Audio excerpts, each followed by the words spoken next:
In this video, we're going to go through the $1 to $5 million dilemma and why people get stuck.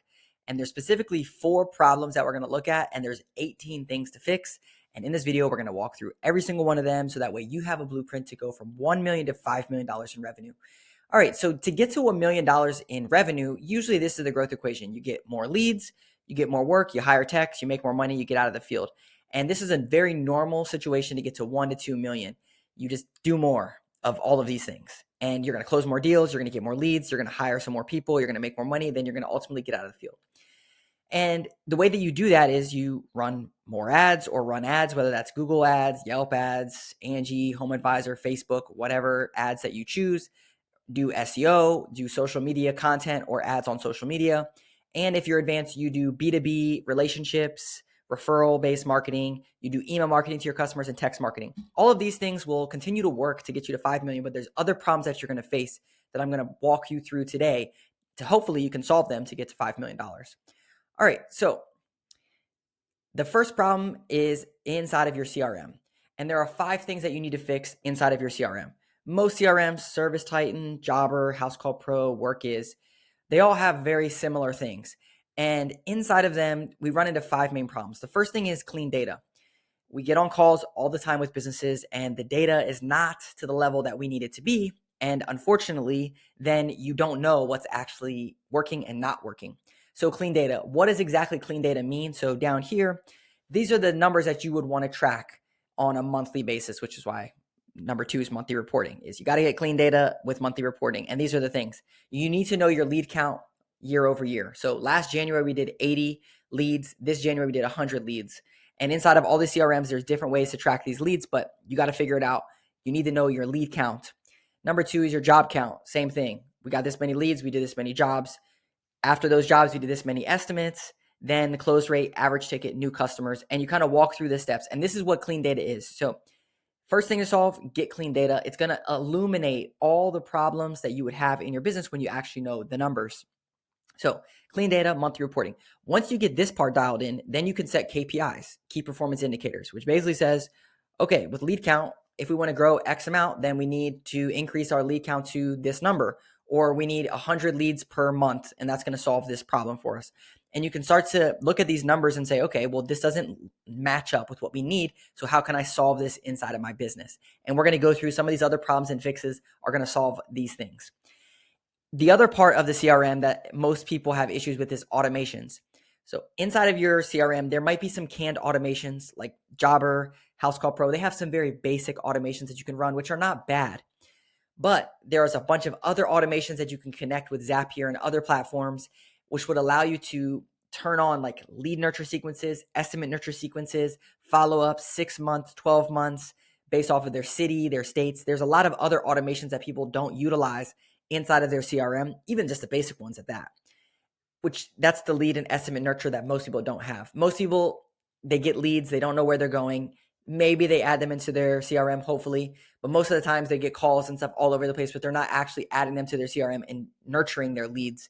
And same thing with estimates. It's on the salesperson to nurture the estimates, and there's not really any process. So those are the 5 things that inside of a CRM that need to get fixed. And the summary of this problem is you need to become an investor, not an operator. And the reason that I selected this terminology specifically is because when you're an investor in something, let's say that you're going to give someone $100,000 and invest in their business, you're going to want to know these numbers here on a monthly basis. You're not just an operator inside of this business. So you need to start thinking that you're an investor in your business, and you need to be pulling this data and giving it to yourself as if you're the investor and saying, hey, our lead count was down a little bit, our jobs was up, our estimate count, but I think, we got this new customers, the average ticket. You're looking at the numbers that's going to drive this. It's 1, 2, 3, 4, 5, 6, 6 numbers in here. If you just pull these every single month, you're going to start thinking like an investor inside of your own business. All right, next problem that we have is in the sales process. This is a big one. A lot of times to get to $1 million, you are probably the number 1 salesperson or the best salesperson inside of your company. And naturally, you're probably always going to be the best salesperson, but you can't be the only salesperson. And there's 5 things specifically that you need to fix in this process. And before we get into the actual salesperson, a lot of it starts with a CSR. Usually to get to $1 million or 2 million, your CSRs are going to be more order taker types. Like, hey, just answer the phones answer any questions, tell them this is our pricing, whatever, try to get us out there. And that's the basic CSR portion. To get to a 5 million, you need to start thinking of it differently. You need to be thinking of inside sales reps, people that are not just CSRs or order takers. They're going to be consultative sales type of people that are helping you grow your business. And jumping ahead a little bit, having some type of a call script is very important for your CSR training. That way, it's a standardized process. You'll see a theme throughout all these problems, but most of the times they're 1 to 2. There's a lot of turnover and choppiness inside of the business because you're hiring people and you have a vision for what they're going to do, but there's no systems or processes dialed in for them to actually follow. And they just burn out and you're like, oh, that's not the right person. That's not the right person. And you just keep spinning your wheels and you keep saying it's not the right person, not the right person. So having a CSR training program that has scripts involved is very important. And also recordings involved with CSRs, call recordings that were great calls. Maybe you hop on the phones and you just take your phone and you click record and you just record a great call that you did. The second one is your technician incentive and sales. This is a really big one. A lot of times when you're 1 to 5 million, let's just go back over here so you can see, you're getting leads, you're getting work, you're hiring techs, like this portion right here. So when you get leads and you are getting more work, you know all the leads that are coming through, you know all the jobs that are being run, and then you know the sales that's going in and out of your business. Just naturally, you know the flow of things. But when you start growing, you don't know, right? You're doing 5 times more jobs, 5 times more leads are coming in, 5 times more work. So there's no way that you could know all the sales opportunities, which is why they're slipping through the cracks, which is why you need to fix the tech incentive program or the general sales process. And tech incentive program basically means, you have technicians going out and they need to be finding opportunities for you to upsell. A lot of times you might just know the job and you might just know what's going on and you might get called out here and there and you sell some jobs. You need to actually build out a process to turn that into a repeatable thing so that it snowballs and compounds as you do more jobs and bring more jobs in the books. Then you're closing more estimates on top of that. Same thing with your sales process. You need to have this tight, and it kind of goes into your price book that you need to have a profitable price book in there. But all this has to be pretty tight inside of your CRM, inside of your sales process. When it comes to recordings, I mentioned before, having that CSR recording, having the sales process recording, making sure that everything is recorded. So that way, when you bring on new people, you have systems and processes in place with scripts and price books. In the sales process, a lot of times it's you were the salesperson and now you have to elevate to the sales leader. And the reason that most people get stuck here is because it's a totally different skill set to lead a sales team opposed to being a salesperson. And you have to look at the numbers differently and train people differently than just like going out and selling stuff. You have to actually look at the numbers and coaching and scripts and all that. All right. The third problem that most people run into is performance marketing. This is what my company does, performance marketing. And this is why we solve this problem for a lot of companies. But here's the big ones that we run into is 4 things to fix. 1, you're running Google ads, you're doing SEO, doing social media, all this other stuff. Maybe you're not doing any of these down here, but you're running ads and you don't know if it's working. You don't get a return on ad spend on a monthly basis.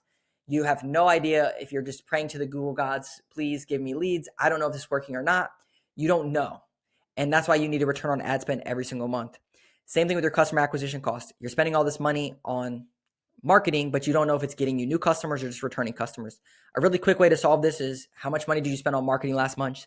And then inside of your CRM, how many new customers did you get? That will give you your customer acquisition cost because that's truly marketing dollars, new customers, customer acquisition cost. Number 3, most people are not doing is retargeting.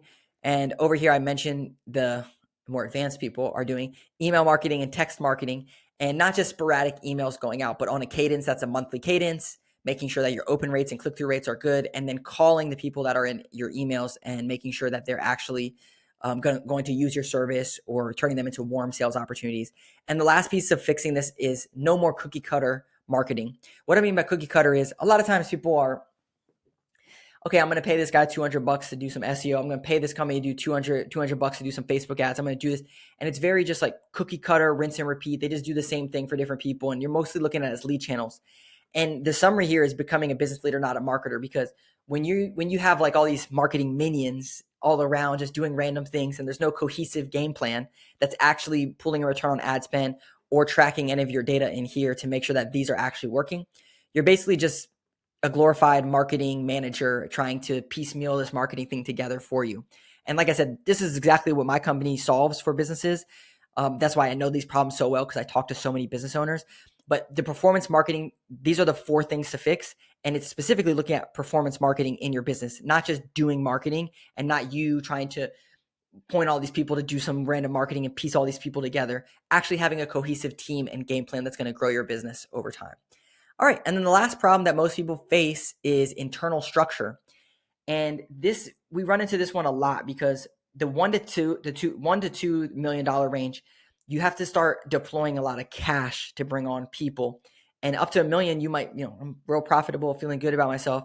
Then you have to start deploying cash to bring in a sales or operations manager. And that's usually the first one.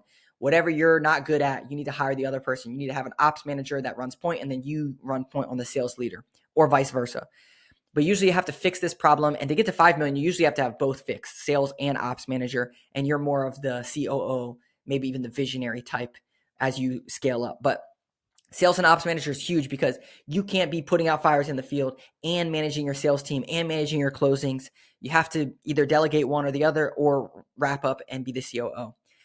Same thing with internal structure with systems and SOPs. We get on calls and we ask people, what's your sales process look like? What's your lead to close process look like? And we're trying to pull this stuff out. And most people don't have any systems or SOPs in their business, which is why you have to dial them in as you are scaling your business. And more importantly, you have to get them dialed in before you scale because it's going to lead to scaling. And some of the basic systems and SOPs from a sales perspective is like that CSR call script. What happens when you get an estimate that's signed? Just even documenting what that looks like. You could record a Loom video like this and just take the transcript and turn it into an SOP. That way, when you bring someone on, you just here you go. There's a great book called Buy Back Your Time from Dan Martell, and he has this 5-rung replacement ladder. First, you hire an admin. So you need to have a CSR, someone who's managing your email and managing the phones.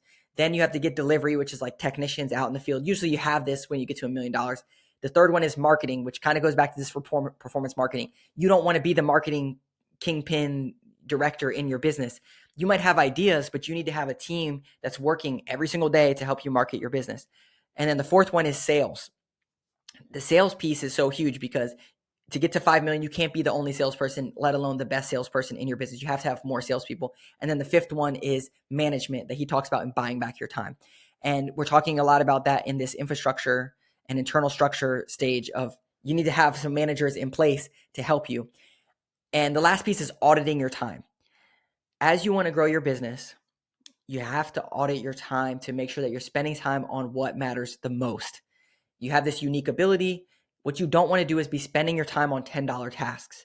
You don't want to be spending your time on filing things. You don't want to be spending your time on sending out random emails, all these ARs, collections, estimate follows, whatever that looks like that can be given to someone to do for $10, $20, $30 an hour. Those are things that to go to 5 million, you should not be doing.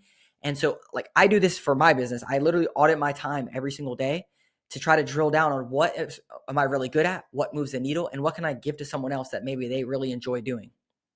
Auditing your time is huge, and most people don't do this, which is why they can't focus on fixing all these problems because they don't have any time to even work on the business. They're stuck in the business.